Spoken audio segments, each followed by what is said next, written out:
Welcome to a Simple Therapy podcast. Real conversations, brave stories, and simple soulful insights for therapists and anyone on a healing journey. I'm Sindee Gozansky, licensed therapist, supervisor, and a fellow human figuring it out too.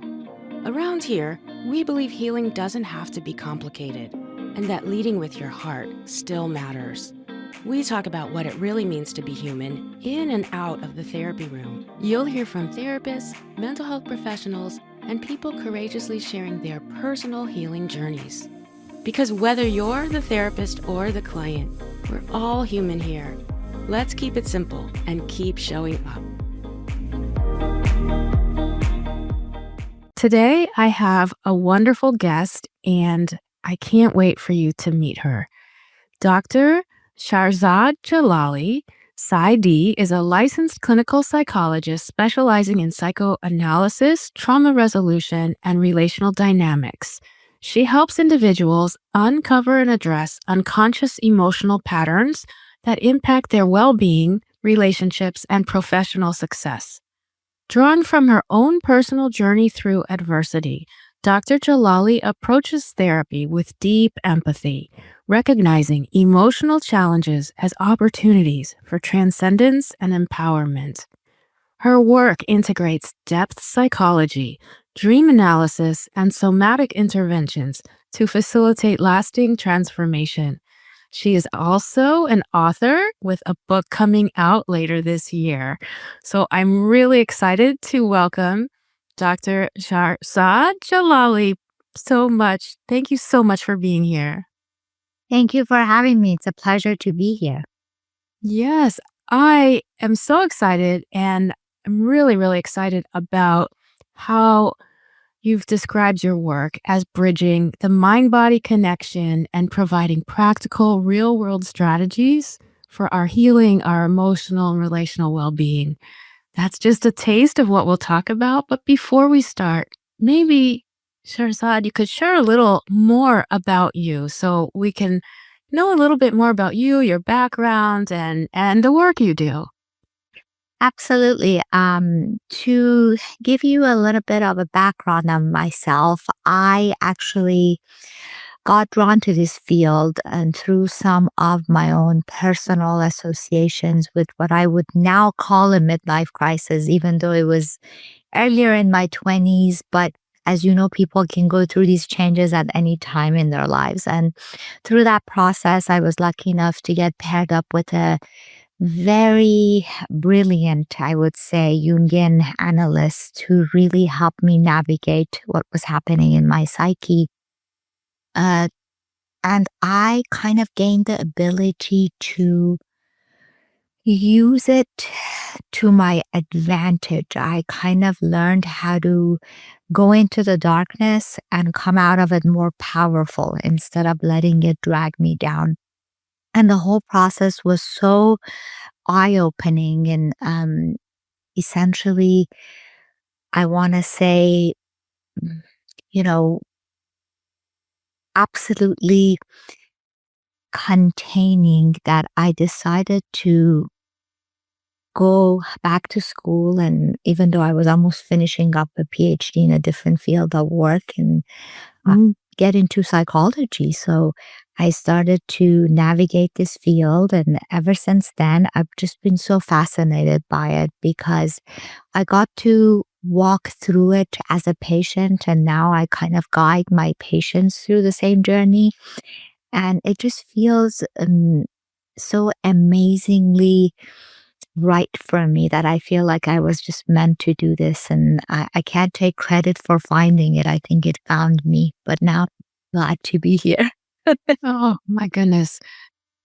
It's so brave and vulnerable for you to share that with us, and also just the impact that this found you, and through your own healing journey you were able to realize what maybe your calling is and your passion and how you can help others.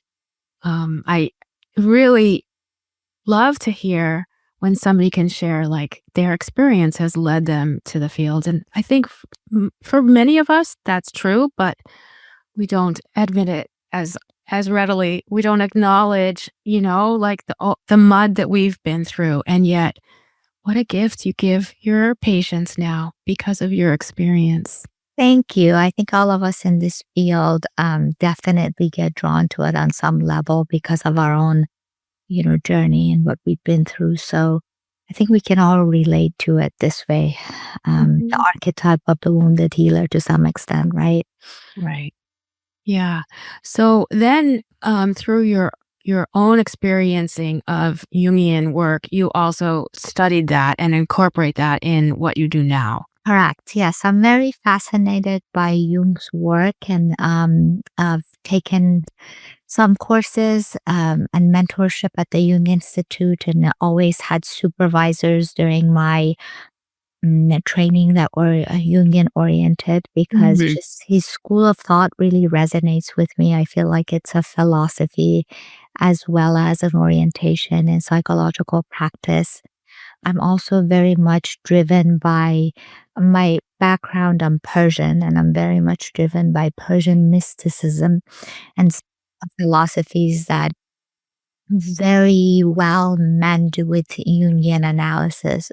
So I think in conceptualizing cases, I have taken all of these dimensions into effect, and I think they're all very space opening in my Mhm. work as a clinician. Yes, that's fascinating. I think often we don't bring as much mysticism into our realm, whether it's our daily life or our work life. And I've shared this with other people. Sometimes I get so fascinated reading Greek mythology and the mysticism in that, or through my own cultural background or something. And so I love how you can meld the two a little bit. And I guess what I'm trying to say is our personal and our professional can overlap a bit.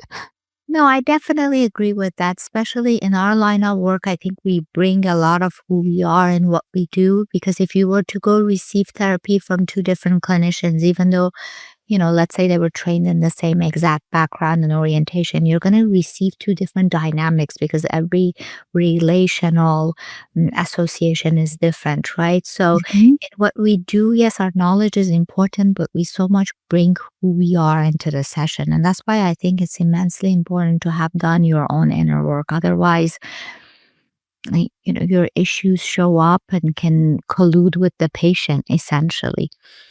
How do you start with this whole concept of silent trauma? I think trauma, we hear big T trauma, little t trauma, but the notion of silent trauma is really interesting to me. And once I read a little bit about your conceptualization of that, I was like, wow, this is going to be really interesting to my audience. Yes, absolutely. So, I think how we can start talking about this is going down the path to explain a little bit about what trauma is. Because most people, when they think of trauma, they immediately go to big life events that can be life changing. For example, if you were in a really bad accident, or if you suffered an immense loss, or if you were in an actual natural disaster or something. However, I think at the core of trauma is essentially what happens to us while we're growing up that resonates in certain belief systems or thought processes that are not necessarily our own, but the result of what we have actually come to believe we are. It's not necessarily an indication of true self, but the wounding we all carry. Yes. And as a result of that, we continue to live our lives, make decisions, choose partners with that belief system in our core, essentially. Um, and that to me is a good indication of silent trauma because none of Mm. us know this is there, but Yes. every single decision we make on a daily basis is rooted in it. And Mhm. then most of us find ourselves unhappy with our everyday lives, whether we're unhappy in our relationships or we're unhappy in our work life or the way we show up as a human or what, we do or don't do for that matter on a daily basis. But we don't know where this is coming from. So we choose other alternatives to soothe ourselves or calm ourselves down. Some are, productive, some not so much. Yeah. But regardless, I think the people usually don't go to target the actual culprit, which is the silent trauma we're referring to essentially. Yes, thank you for that. And oftentimes it feels very confusing for us too, because like you said, it's almost like this innate deep wounding and there's still something off, but it's confusing. Um, I guess what I really resonate with is that beginning part where it happens not from any fault of our family, but just from the experience of being in a family, being in a system, and we start to create or these patterns become ingrained in us and we don't have another option. We don't see the other option. Yes, exactly. People often think we're there to be trauma. You have to be raised in a household with parents who are abusive or neglectful. Um, but sometimes even something as simple as the mismatch between the primary caregiver and the child can cause traumatic um, thoughts to be, or traumatic, I want to say, patterns of thought to be Mhm. formed in our mind, which continues to display themselves as behavior later on and then eventually become who we are as a person. Mhm.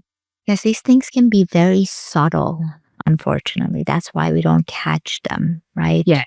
When something big happens, we always have to deal with it, right? Mhm. But with things that happen over time, gradually, we often miss them because we don't even see them as an issue.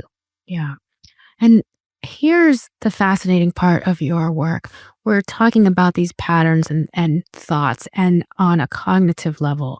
And yet you bring in this other, like maybe metacognitive level with some of the, depth psychology and dream work. And then also the somatic physical level. So maybe you could share with us like what that looks like. No, absolutely. I think one of the things that I have been very proud of over the years is I've always remained very curious about this line of work. Yeah. So I am always a student, a scholar, and I'm always learning new ways of dealing with the human psyche because, as you know, it's so fascinating and so multifaceted that just thinking to apply one approach in dealing with the psyche, in my opinion, falls short.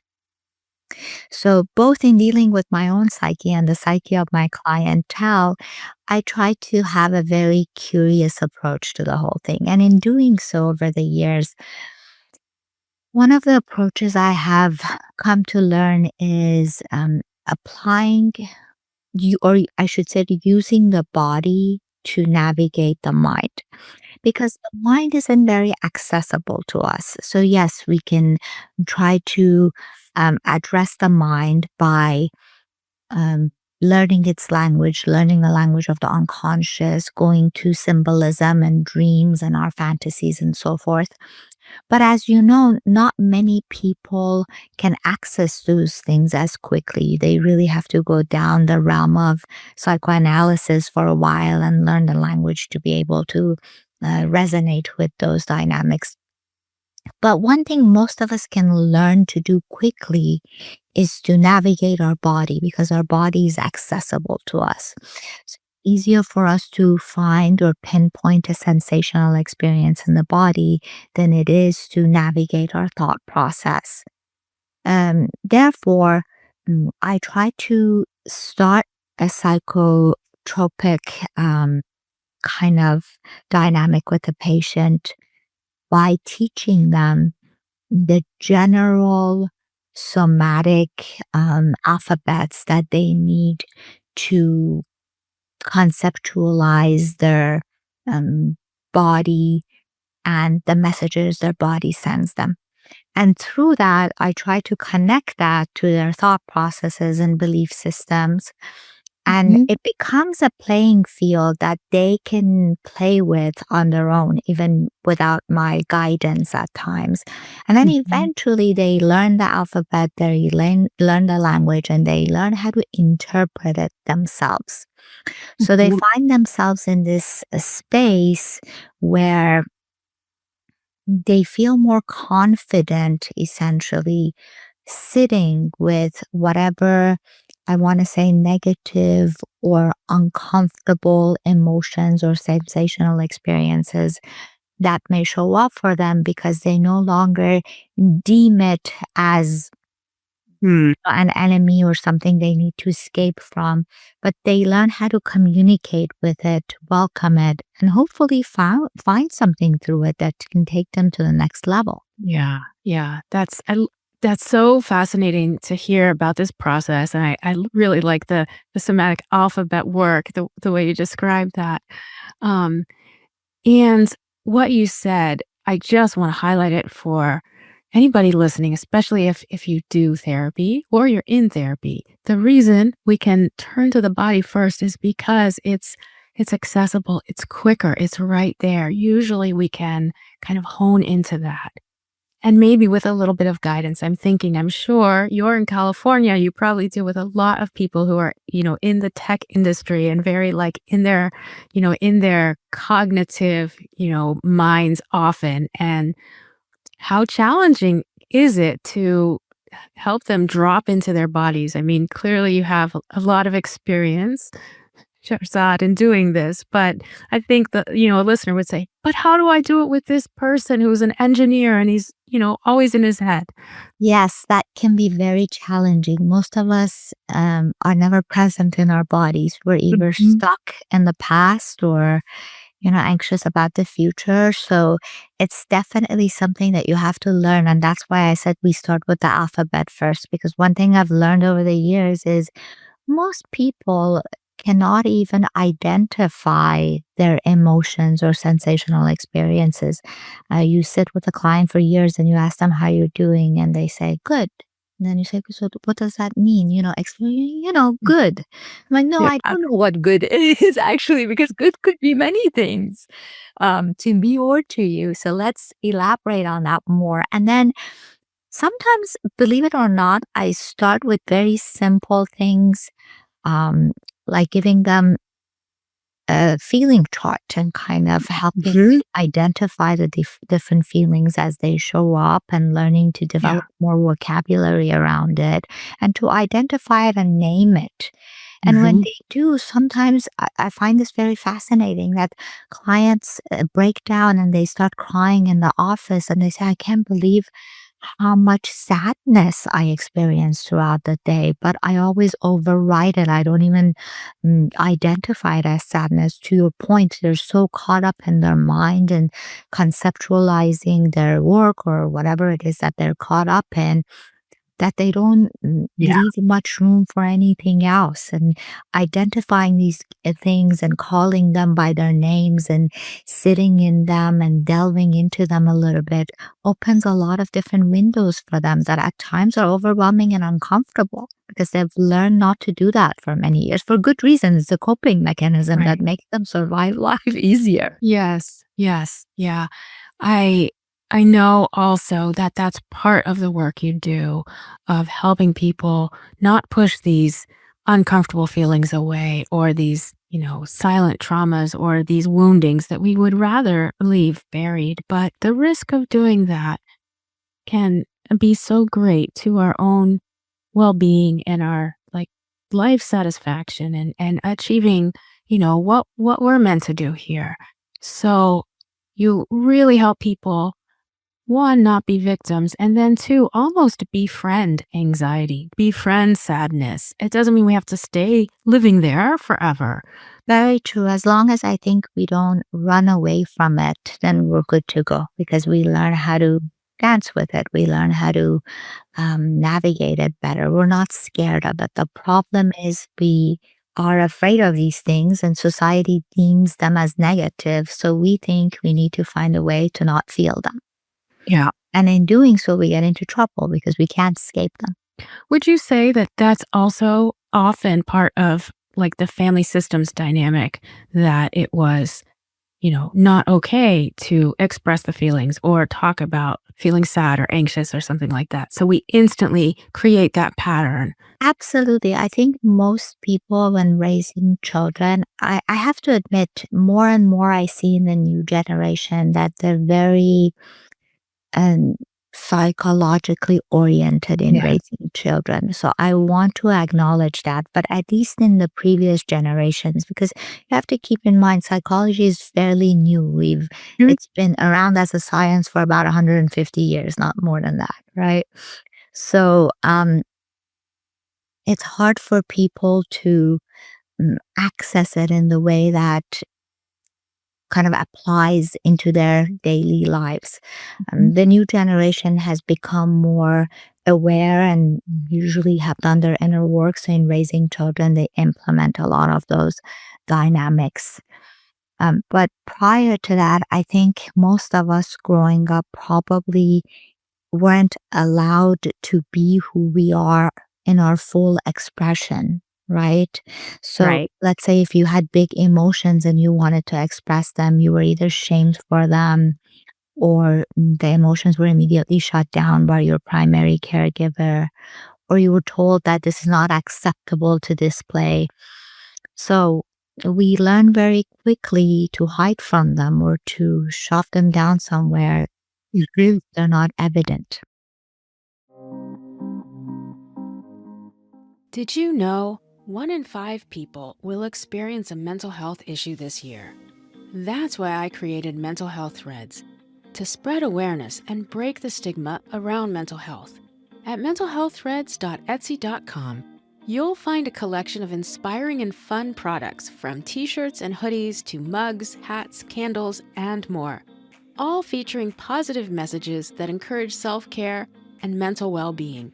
Bestsellers like Go to Therapy, Love Wins, and Still Here are fan favorites, along with our signature semicolon designs and Pride collection. Therapists especially love our exclusive items like Licensed Listener and Professional Secret Keeper. Our mission is to spark important conversations and remind you that you are not alone. If you're ready to make a statement and support mental health, head on over to mentalhealththreads.etsy.com today. Let's make mental health a priority together. That brings me right to thinking about couples I work with where that happens, where maybe one partner is, called out for being too much, too big, too emotional, and the other one, wants to just withdraw a little bit and check out and wait until she calms down or her emotions resolve a bit. And so this is probably somewhat of an unconscious pattern that also couples get into. I know part of your work is around breaking cycles in relationships. So I'd love for you to talk about these patterns, their roots, and how do you help individuals who are trying to break out of these cycles in their relationships? That's a very good question. Let me answer it this way. I think this Yeah. potentially could be more helpful to people. I often give my couples this overview that imagine you walk into a space, a bar, a party, a restaurant, and imagine you're the extroverted person who's continuously talking to everybody and is the heart of the party and everyone's attracted to you. And in the midst of all this, you see this other person who's very introverted sitting quietly in a, kind of corner. And you're fascinated and intrigued by this person who's not as outgoing and, extroverted as you. And you want to get to know them a little bit better. On the other hand, that person is feeling the exact same way as you. So you guys get attracted to each other because you each bring something to the table that the other one inherently wants but can't be, right? Now, Mhm. fast Yeah. forward 6 months, you walk into the same space together. But because you have missed the cue of what this attraction was all about, Mm. you are about to enter the room, and then the extroverted person says to the introvert, "Don't go sit quietly at the corner again, expecting me to come check on you every 2 minutes." And then this person says to that person, "Don't abandon me and go talk to everyone at the party again and kind of just pretend like I'm not there." Why does this happen? Mhm. Because instead of learning to internalize what they were, for lack of a better word, lacking or where they needed to grow essentially, and take in some of the qualities of the other person, they're trying to make the other person like themselves, Yes. right? And I think this is where we miss each other in relationships all the Mhm. time. And this is why psychological awareness is very important, because if we learn to navigate this well, we both become more well rounded humans that have a little bit of each essence, Mhm. right? And we're going up in our growth journey. So that's always a wonderful feeling. And then we can relate to each other better from this space because we're no longer two opposites who clash in many ways. Mhm. Now we're both more well-rounded and as such more relatable to each other. Yes. And that relational piece is so critical. It's also your couples are so lucky that they get to work with you, Shahrzad. That's just so clear. They're so fortunate because you help them also take that responsibility, the personal responsibility of that accountability of, oh, I'm doing this. I'm expecting my partner to be like me, not letting them be themselves. What do I have to look at for my own inner growth as well as our relational work together and what those changes could look like? I think it's such a great example. Um, it's such a great example. I'm sure there are a lot of people who are like, "Oh, I want to use that next time I have a difficult couple." Yes, working with couples can be challenging. I've noticed that a lot of people in our line of work, especially when I train interns, that is the part that I see them have the most amount of difficulty because you're navigating more than one psyche. And as we know, couples Yeah. usually come to therapy at a time where things aren't great between them, you know? So it's a lot of clashing. And I think what happens with our colleagues is they get caught into the fight instead Mhm. of remaining neutral and learning how to navigate it. So, Yes, absolutely. And that's another great reason I wanted you to come on the podcast because I know you train interns as do I and are a supervisor as well as a clinician as well as an author. And so there's this multi-level to you and your work and your approach and it's different working with an intern trying to help them than it is working, you know, right there with the couple and kind of always switching. For instance, I would say, "Oh, if if the therapist is in the fight, right? The cycle has taken over the room. That negative interactional cycle has taken over. They don't need the therapist. They can do this fine by themselves." Right. And so it's a challenge to teach, I think, modeling anytime that, with permission from a couple, if the intern is allowed to shadow, that can be very helpful. I don't think we see enough of that in training these days. I agree with you. Yes, it's a challenging, unfortunately, type of work we do because, to your point, we probably learn better by partaking into the dynamic. But since we're dealing with people's psyches and they're Yeah. so vulnerable in our space, we have to navigate that with a lot of care. The last thing we want to do is cause more harm. Yes. Yes. Very true. And going back to the example you gave of that couple, um, you bring right into that this emotional wounding that each person has to deal with, like that accountability that I do lack something. I do desire to have personal growth and development. And that can be challenging, especially working with a couple, let alone an individual. But I think it's really a different take for couples work to also say you each have to have your own goals of self growth, right? Yes, and that is such an interesting space to be in, just to admit to yourself that I can grow every day. Mm. As adults, I think we forget that we can still do this. We get so caught up in our lives and we have so many responsibilities. We're continuously on autopilot that we don't leave much room for growth anymore. And we lose our curiosity, I think, when we're kids, or at least most of us do. Mhm. Such adult life just feels very mundane and mm, boring to most of us. And I think that's where a lot of our depression, anxiety, or other essentially diagnoses, rooted in that thought process that we forget to have fun in life and to be curious and to learn and to grow and to change. If something doesn't feel good, we are not prisoners to that dynamic. We can always outgrow it, divert it, shift it. But to your point, instead of taking responsibility in doing this, most of us are caught in complaining about other people in our lives that we see as the culprits of those feelings. And then we have no power over them, obviously, because we can't control what somebody else does.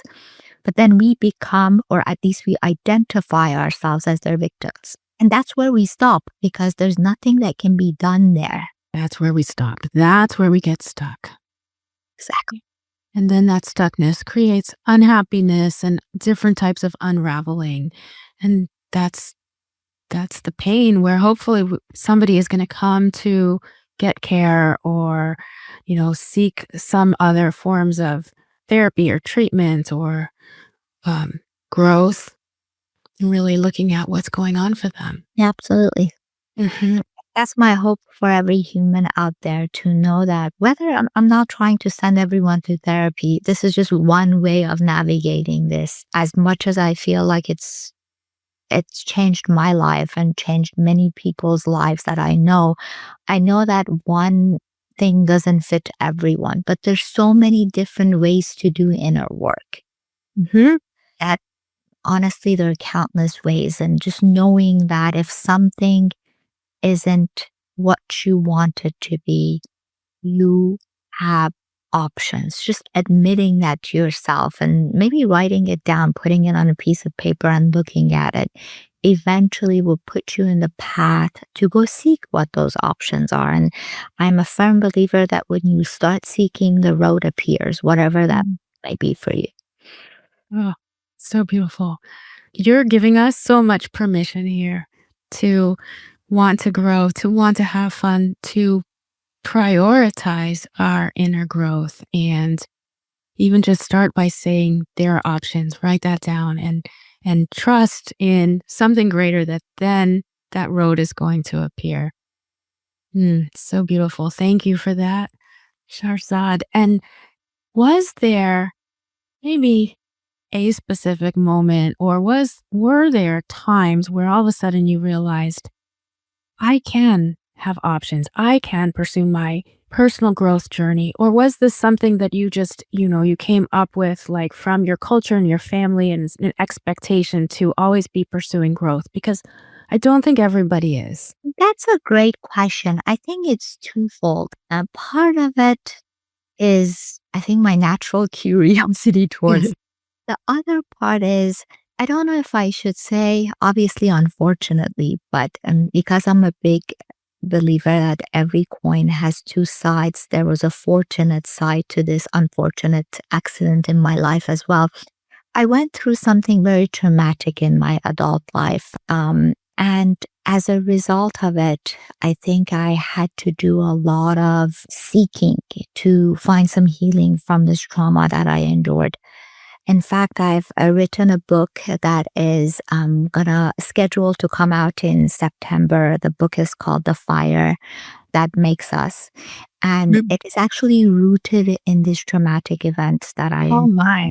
I've Mhm. based the book on my own character. So I Mhm. tell my own life story, as well as an amalgamation of a lot of the pain that I've seen in my clinical practice. So I want to say the main character of the book is kind of fictional to some extent, but based on my own life story. And then at the end of each chapter, I stop and I talk about the psychology of that dynamic and how to overcome it or how to integrate. And when I went through this, to tell you the truth, I had no choice but to grow. So that's Mm. why I said it was very unfortunate, but I had a Yeah. fortunate dynamic for me because I don't think any of us go towards growth with willingness that much because it's not easy. Yeah. Exactly. But sometimes we're forced. Something happens that we no longer can live our lives the way we were living before and survive. So we have no option but to do something different. Thank you for sharing that with us. How brave of you to write a book based on your own trauma.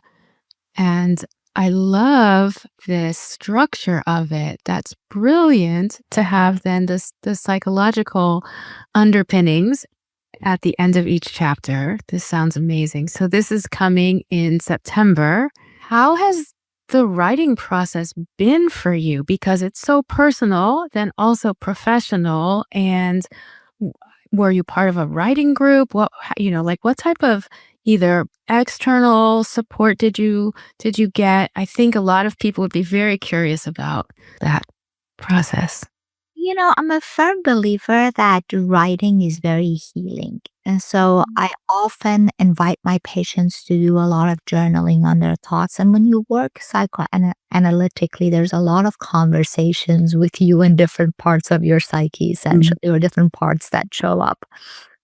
So sometimes people don't like to write. They have a lot of resistance towards it. So I invite them to do it in any modality that feels comfortable to them. I've worked with patients who were composers or songwriters, and I had them put these dynamics into those modalities, and I find them extremely helpful Yeah. in navigating emotions. But for me, writing has always been a means of sorting through my feelings. Whether I'm having a good day or a bad day, I just like to write about it. And I think I started to write about this event that had happened in my life at one point as I was, going through lots of different modalities of therapy. And one of my sisters at one point read a piece of this and she said, "You need to turn this into a book because I think it can be very helpful to many people." And I think one thing that I had always noticed about psychological or self help books for that matter is they always, they're all very good in pinpointing what needs to be done. But the problem is sometimes when you're going through something dark and you pick up a book that says, well, you need to go for a walk every day, or you need to do this, you need to do that. You don't resonate with it because you don't feel like the author necessarily gets where you are in that moment, right? So it's just a prescription that may not really fit you in that moment. However, in writing it the way I decided to write it, I think at least the reader can get the feeling that this person really knows what this pain feels like. And if they're telling me that this is the way to integrate it, this is the way to walk through it, this is the way to conceptualize it for myself, then maybe, at least that's my hope, that maybe that can resonate a little bit more with them. Yes, you build a trust for them because they see that, just like me, oh, this person, this she's like me and she can understand or she is getting through or, some huge trauma. So you're giving so much hope to the future readers of your book. Sharzad, that's great. Yeah. Tell us a little also about your practice. Yes, I run a couple of private practices here in Newport Beach, California. So we offer all sorts of individual group therapy. We specialize in trauma and relationships, but Mhm. my personal passion is individuation. So, anyone who wants to navigate their psyche, find out why they do what they do that doesn't work for them, what can they do differently, or anyone who actually has any curiosity about growth, I would say would be a good fit for us. We try to accommodate different modalities to the best of our ability, but our clinic is very much depth oriented. um, I want to say I'm working on a different kind of aspect to my practice, which is providing more online courses for self regulation, emotional tolerance, and kind of just building some knowledge regarding how to navigate that part of our psyche. Wonderful. Yeah, So those are that's so needed. horizon for us. Yes, that's on the horizon, and we'll be sure to link to your website and all of your social media. You should let's do that now. Share with everybody what your website is and things like that. Yes, you can find us on Dr. Jalali and Associates, as well as Align Remedy, which is the other practice that I run. Align Remedies also the Instagram account that has some informational clips on different psychological components. There's also one in Farsi that I've just Oh, recently started doing that I'm hoping would be helpful to my fellow Persian speakers. wonderful. Yes, That's great. So, and that's an Instagram account in account. Yes, Farsi? Oh, yes. wow. I love it. Thank you. Yeah. So yeah, those are some of the things that I'm trying to kind of give back to the community through education, because I think all of us can. It's most of us already know this information. It gets lost in our everyday lives. So I think it's very important for us to remember and to re-engage with ourselves for a different result. Yeah. So my hope is that it can play a role in that dynamic.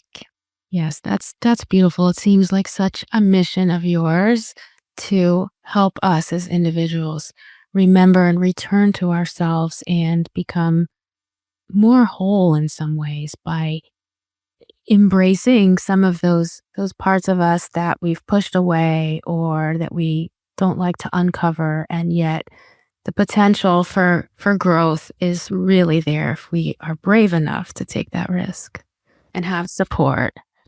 Yes, you said it beautifully. As we wrap up and think about people who might be listening, whether they're therapists or not, let's say if somebody wants to start working on their silent trauma, what would you suggest? I mean, I know, of course, we can go to therapy, we can try some different healing things, but like, is there a starting place that maybe you could recommend? Absolutely. Listen with curiosity. Mm. It's okay to not know. We feel like we know each other, ourselves or each other as adults, right? It's okay to admit to yourself that maybe there are parts of me that I don't know. I wonder. I think wondering is the best, most magnificent state of being, because it can take you places that you never envisioned, right? So, whatever you come across in your everyday life, reflect. Open up some space, even if it's a few minutes a day, to kind of think about your day, think about the way you show up, think about the way you don't show up. Sometimes I'm sitting even with a patient and I ask myself, what percentage of me is present with this person here right now? Because I find myself, I don't know, daydreaming about something or thinking about a responsibility that I have to fulfill. And then I Yes. try to invite the rest of me to become present in that moment. Mhm. And if I am successful in doing so, I realize that I can resonate with that person so much more. And time even goes by faster, and I show up as a better clinician in that moment. Yes. So start with small things. See, inner work doesn't have to be huge. I think this is why some people Mhm. shy away from it, because they feel like, oh, I have to start this huge thing. I don't even know where to begin. but it can just be listening to yourself. Yeah. Thank you for that. So beautiful. I'm so grateful, Dr. Shahrzad Jalali, for you to be here sharing your wisdom and your experience with everyone today, and what you just shared about listening to ourselves, being curious, and connecting with wonder, making wonder part of our lives. That's just gold. It's so beautiful. So I know you're going to touch so many lives, and this new book that's coming out, we will definitely have to make sure that everybody can find that. So we might have to have you back in the fall. How would that be? Absolutely, would love to. It was a pleasure speaking to you and being here. I'm extremely grateful for the opportunity. Oh, I'm so grateful too. Super excited for what's next. And I hope everybody listening will think about their own inner growth, listen with curiosity, connect with wonder,